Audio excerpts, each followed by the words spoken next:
အင်္ဂါသားသမီးအတွက်မြန်မာတက္ကသိုလ်1388ခုနှစ်မဟာသင်းကျစာဟောကိန်းနဲ့ဆောင်းရှောင်းလေးတွေကိုဆမ်မာလေးကအသေးစိတ်ပြပြပေးသွားမှာဖြစ်ပါတယ်ရှင်။ဆမ်မာကတော့တားနဲ့ဗီဒီယိုဓာတ်များကိုပြသပေးသွားမယ်ဆမ်မာလေးတွန်းခတ်မိပဲဖြစ်ပါတယ်ရှင်။ဆမ်မာရဲ့ page ကို like and follow လုပ်ပေးထားပါ။ဆမ်မာရဲ့ TikTok account လည်း like and follow လုပ်ပေးထားပါရှင်။ဒါမှဆမ်မာနှစ်စီပြီးတဲ့ကုသပရိယာရနဲ့ဒီလိုမျိုးရတဲ့ hostel လေးတွေကိုအခမဲ့တင်ပေးသွားမှာဖြစ်ပါတယ်ရှင်။ကဲဒါဆိုရင်ဆမ်မာရဲ့ဒီဗီဒီယိုလေးကို like and share လုပ်ပေးဖို့မမေ့နဲ့နော်။အင်္ဂါသားသမီးတွေရဲ့ကန်စားတာအင်္ဂါသားသမီးတွေရဲ့ကန်စားတာကလေမြန်မာတက္ကသိုလ်1388ခုနှစ်မှာတော့စီးပွားလက်လာပါ DA လာတိုးတက်လာမဲ့ဂျိုလက်ကအနေထားပဲဖြစ်ပါတယ်ရှင်ဆမမဟာတင်းကျစာလည်းဖတ်ပြီးပြီပေါ့နော်အဲ့ဒီဟောကိန်းထဲမှာလည်းပေါ့နော်ကောစာတက္ကသိုလ်1388လေးလပိုင်းဒီမဟာတင်းကျနှစ်စန်းတရက်နေ့ကြိုပြီးရတဲ့အင်္ဂါသားသမီးတွေကကန်အကောင်းဆုံးနေတယ်လို့ဟောကိန်းထဲမှာပါပါတယ်ရှင်မြန်မာပြည်တင်အယူအဆရဒီမဟာတင်းကျကြော်ပြီးတဲ့ခါကျရင်ကျမတို့မြန်မာနှစ်ကိုကူးပြောင်းပြီဖြစ်တဲ့အတွက်ပေါ့နော်အင်္ဂါသားသမီးတွေကန်စားတာကလေရောက်လေရရက်မှာအခွင့်ထူးခံကြုံရပြီးတော့မြေပိုင်ရေပိုင်နမင်းတို့မားစားမဲ့နှစ်လို့လည်းပြောရမယ်ရှင့်ဒါကတော့မဟာတင်းကျန်စာဟောကိန်းထဲမှာတော့အင်္ဂါသားသမီးတွေ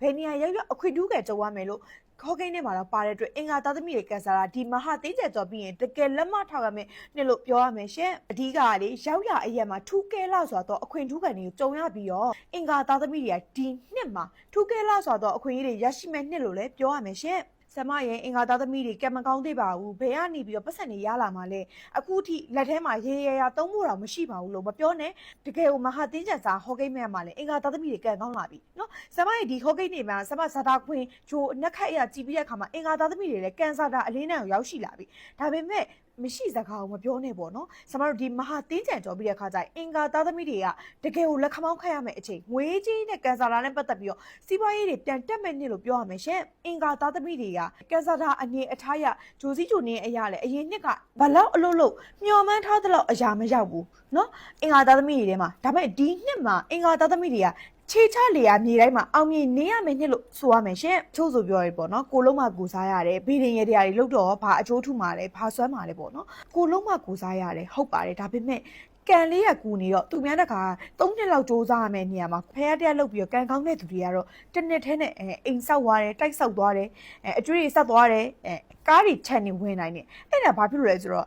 အတိတ်ဘဝကန်ပေးလာတဲ့အချိန်နဲ့ကိုလုတ်တဲ့ကုသိုလ်ကောင်းမှုတွေစုသွားတဲ့အခါကျရင်အမြဲဆုံးထိတ်ဆုံးရောက်သွားတယ်အဲ့ဒီလိုမျိုးပေါ့နော်ကန်ကိုင်းအကျိုးပေါ့အဓိကကန်ကောင်းမှအလုတ်ကောင်းမယ်အလုတ်ကောင်းမှငွေကောင်းမယ်ငွေကောင်းမှပတ်စံရှိနိုင်မယ်အကျွေးတွေဆက်နိုင်မယ်နော်ဆရာပြောတဲ့အကြောင်းအရာလေးတွေကအဓိကဓာတ်တွေဒီရက်တွေကလေအခုအင်္ဂါသားသမီးတွေမှာတော်တော်လေးကိုလက်ပိတ်နေတယ်2025လေးလပိုင်းကနေပြီးတော့ဒီ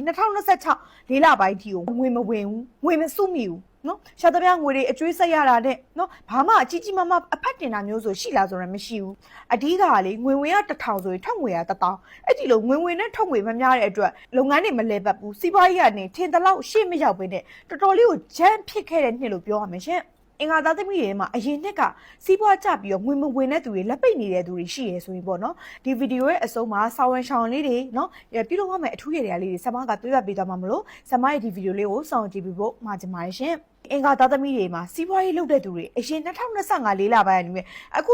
2026လေးလပိုင်းထိကိုစီးပွားရေးနဲ့ပတ်သက်ပြီးတော့အပြက်အစီးအဆုံးရှုံးများနေရရှင့်အပြက်အစီးအဆုံးရှုံးများနေတဲ့သူတွေကအဓိကကန်ဆာတာနှိမ့်နေတာဂျိုစီဂျိုနင်းနဲ့မှာကိုကပါသွားတာတချို့ရတော့မပြောဘူးပေါ့နော်တချို့ကကန်ကောင်းနေတဲ့သူရှိနေပေမဲ့တချို့80%ကအင်္ဂါသားသမီးကဂျိုစီဂျိုနင်းအရာကန်နေပိတ်နေရလက်တွေပိတ်နေရရှိနေရရှင့်အဲ့ဒါကြောင့်ဆမအင်္ဂါသားသမီးတွေကိုမြန်မာနှစ်ဆက်တရက်နေမှာပေါ့နော်ခေါင်းစိတ်မင်္ဂလာပြုလုပ်ပေးရမယ်ရှင့်စားရယ်တရော်ကင်မွန်းရယ်ပေါ့နော်ခေါင်းစိတ်မင်္ဂလာပြုလုပ်ပေးရမယ်ညီတိအချိန်မစိုးပြုလုပ်ပေးလို့ရပါတယ်ရှင့်အဲ့ဒါဆိုရင်ပေါ့နော်နှစ်ဟောင်းကအညံ့နေပြေးသွားပြီးတော့နှစ်သက်မှာစိတ်သက်ကိုတင်းနေပေါ့နော်စီးပွားတက်အောင်နော်အဓိကလက်လာပါတယ်ပြန်ပြီးပွင့်သွားအောင်ပေါ့နော်ဆမကဒီရယ်လေးကိုလှုပ်ဖြစ်အောင်လုပ်ဖို့ဆမလေးကမှကျင်ပါတယ်ရှင့်အရင်နှစ်တော့တန်ဖြစ်နေတော့ခံထားအောင်ပေါ့အခုတော့တူအဖြစ်ကိုရောက်ရှိပြီဖြစ်တဲ့အတွက်စီးပွားရေးဆိုရင်ထိတ်ဆုံးမှလက်ခမောင်းခတ်ပြီးအောင်ပွဲခံရမယ်နှစ်လို့ပြောရမယ်ရှင်ဒီနှစ်မှာအင်္ဂါသားသမီးတွေဘာတတိထားပြရမလဲဆိုတော့ကိုဘလောက်ပဲလုပ်ပေးအပေါင်းအသင်းပေါ်ဖြစ်စေချစ်သူကြီးစားပေါ်ဖြစ်စေမိသားစုပေါ်ဖြစ်စေဘသူ့ကိုဖြစ်ဖြစ်ကိုကစေတနာနဲ့ထားပြီးတော့လုပ်ပေးတယ်ဒါပေမဲ့အဲ့ဒီစေတနာထားတဲ့အရာတွေကကိုပေါ်အကောင်းမြင်လားဆိုတော့အကောင်းမမြင်ဘူး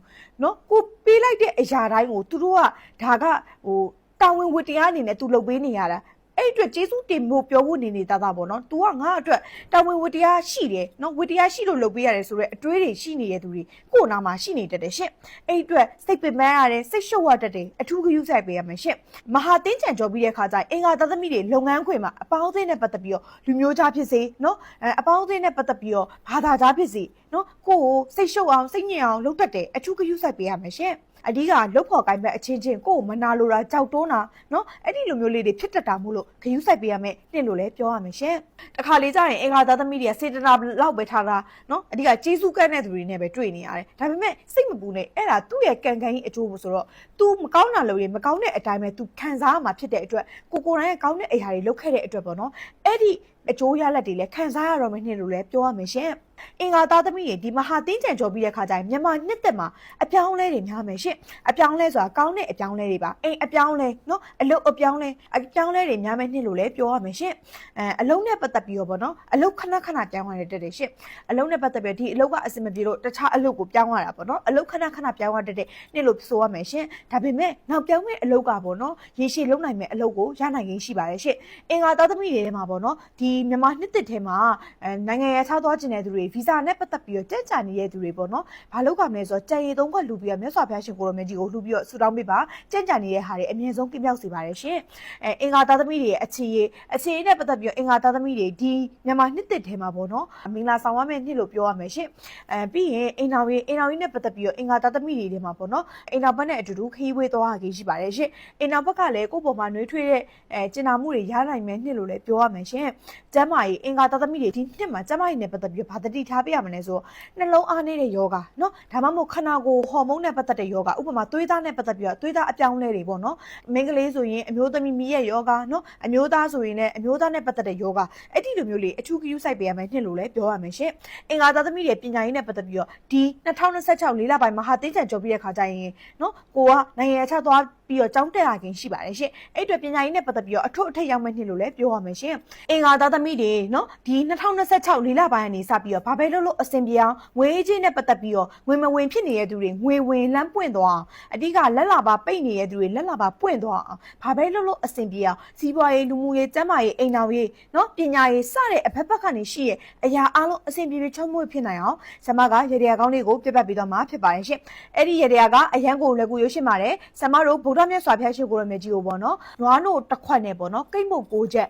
ကလူပူဇော်ပေးရမှာဖြစ်ပါတယ်ရှင်နှစ်ဆန်းတရက်နေ့မှာရေတရာအစီမံနေပြုလုပ်မယ်ဆိုရင်လွန်စွာမှထူးခြားမဲ့နေ့လို့ပြောရမယ်ရှင်နှစ်ဆန်းတရက်နေ့မှာနွားနို့တစ်ခွက်နဲ့ကိတ်မုတ်6ချက်ကလူပူဇော်ပေးပါရှင်ပြီးအင်္ဂါသားသမီးတွေဆမခုနခေါ်လိုက်တဲ့ထဲမှာလည်းပေါ့နော်ခေါင်းစစ်မင်္ဂလာပြုလုပ်ပေးရမယ်နှစ်ဆန်းတရက်နေ့မှာပဲခေါင်းစစ်မင်္ဂလာပြုလုပ်ပေးပါရှင်ပြီးရင်အညက်အတိုက်ခိုက်အနောက်ဆက်လေးတွေရှိနေသေးတဲ့အတွက်တမာတိကိုလုံးလေးလှူပေးပါရှင်ပြီးအင်္ဂါသားသမီးတွေအယုံမလွယ်ပါနဲ့အာမနာပါနဲ့တခါလေကြာရင်